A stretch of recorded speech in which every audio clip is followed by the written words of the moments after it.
Friends, welcome back to my channel. আজ বাড়িতে বাবা নিয়ে এসেছিল মাছের ডিম, আর সেই দিয়েই বানালাম মাছের ডিমের বড়ার তরকারি। প্রথমে মাছের ডিমগুলোকে ভালো করে ধুয়ে নুন হলুদ মাখিয়ে দিলাম।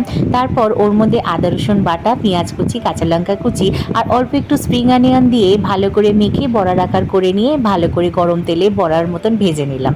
তারপর ওই কড়াই তেলের মধ্যে জিরে, তেজপাতা, শুকনো লঙ্কা ফোড়ন দিয়ে পেঁয়াজ, আদা আর কাঁচা লঙ্কা বাটার একটা পেস্ট বানিয়ে ওর মধ্যে দিয়ে ভালো করে একটু নাড়াচাড়া করে নিলাম।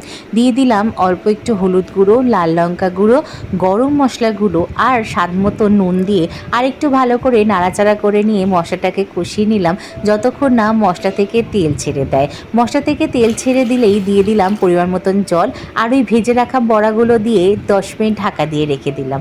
10 মিনিট পর ঢাকা খুলে দিলাম আর তৈরি আমাদের মাছের ডিমের বড়ার তরকারি। এটা রুটি, পরোটা, ভাত সব দিয়েই ভালো লাগবে। ভিডিও ভালো লাগলে চ্যানেলটাকে প্লিজ সাবস্ক্রাইব করে দিও।